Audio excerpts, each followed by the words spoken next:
Miso poached salmon with Asian vegetables. Organisation is key in the kitchen. Take a couple of minutes before you start and set yourself up. Make sure you know where everything is, stock, spatula, pan, etc. It becomes less stressful, but more importantly, the end results are incredible. First off, get your pan on. Whisk and stock.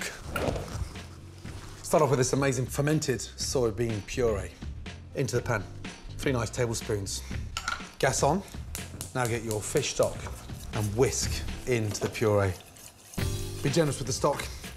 You want this nice, light broth, basically. You can buy miso paste from big supermarkets and it works brilliantly with salmon. Poaching the salmon in the miso stock gives it a really nice sort of sweet, earthy, creamy flavour. It's incredible. Bring it up to the boil.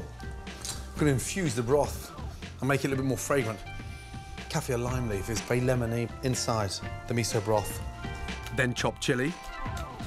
Chili's in. And finely sliced ginger. That's simmering beautifully. Now, we're going to poach the salmon. Poaching means cooking it in liquid, but it's cooked gently. And the secret here is to keep that salmon skin on.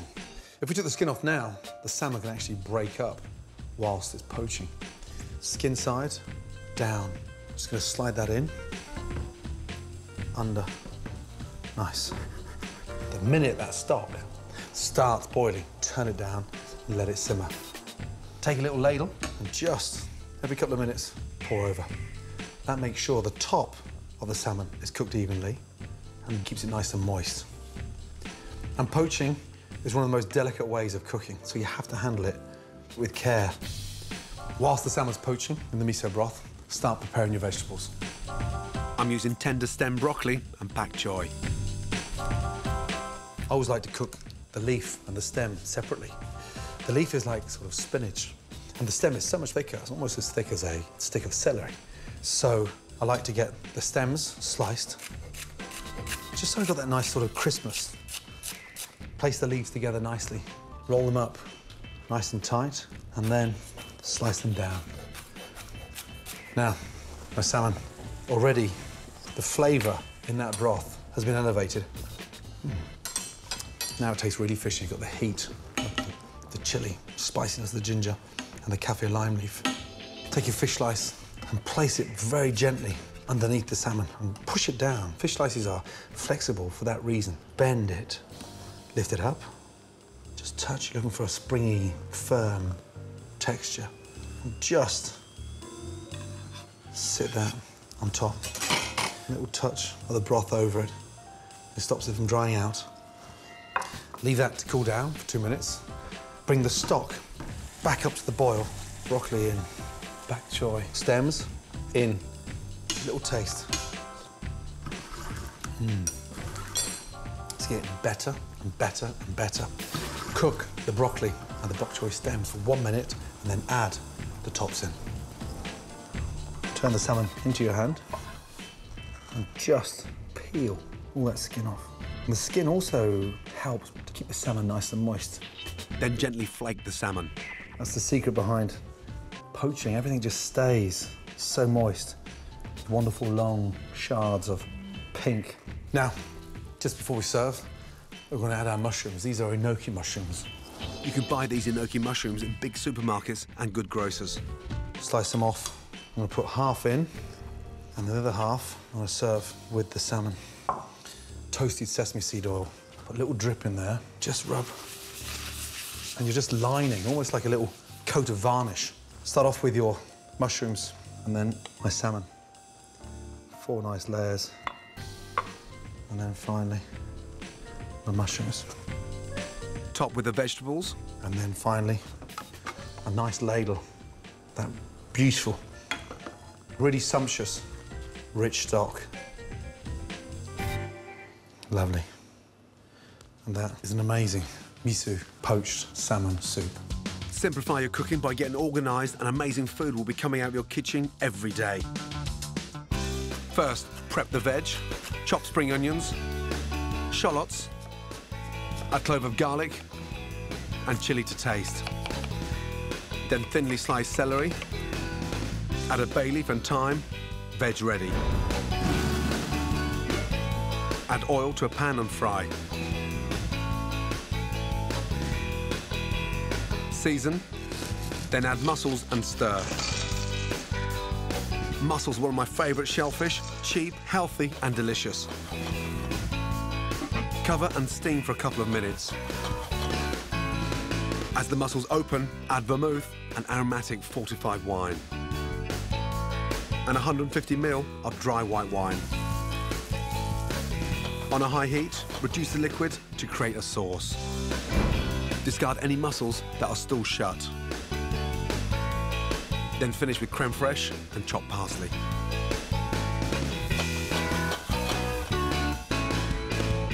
Minimal prep and cooked in less than 10 minutes. My mussels with celery and chilli. Impressive, affordable and super speedy. Start with the spice coating. Toast Szechuan peppercorns and coriander seeds in a hot, dry pan to release their flavours.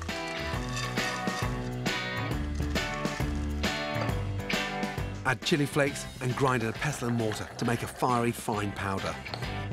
Combine with plain flour, season and mix. Add olive oil to a hot pan. Coat whitebait in the spicy flour mix, then fry.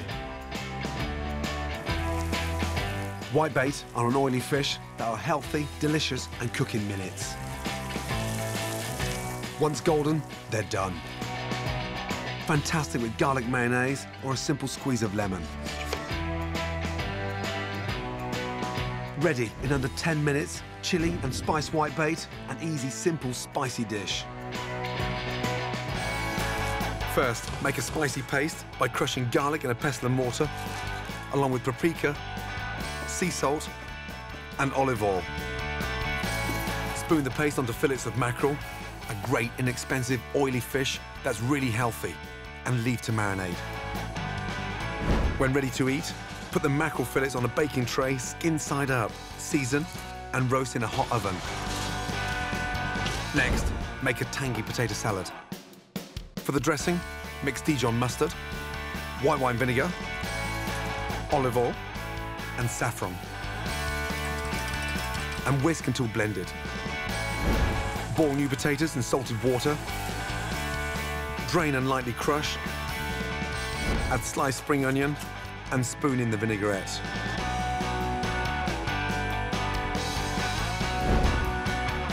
To serve, top the potato salad with the roasted mackerel and drizzle with more vinaigrette. A healthy meal that makes the most of cheap but delicious fish. Stunning roasted mackerel with garlic and paprika. I love this recipe. Why? Because it turns this humble ingredient, a can of tuna, into something delicious.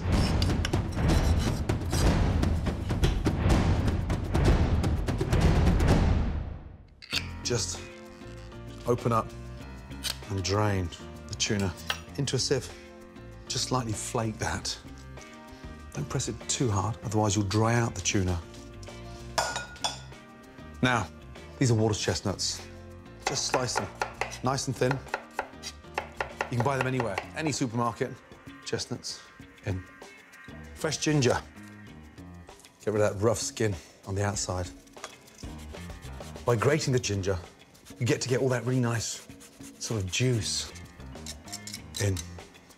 Take your spring onions and just slice on an angle. I like the texture of the water chestnut with a spring onion. A touch of fresh coriander. Lovely.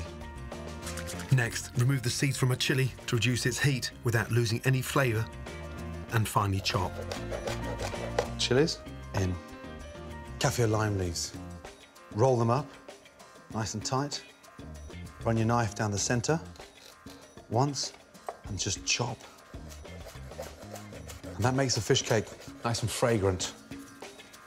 Touch of salt, touch of pepper. Fish sauce. Just lightly season the tuna to bind all those wonderful ingredients. 2 whole eggs. And give that a nice little whisk. And then add your eggs. Get your hands in there and start mixing. Get the mixture, roll it from hand to hand into the palm, pat them down nicely. To cook, add a little groundnut oil to a hot pan. Like the face of a clock, we're going to go from 12 all the way round.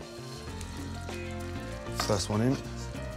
These fish cakes only take a few minutes to cook, so keeping track of the order they go in the pan means you know which one to turn first. Give the pan a nice, gentle little shake.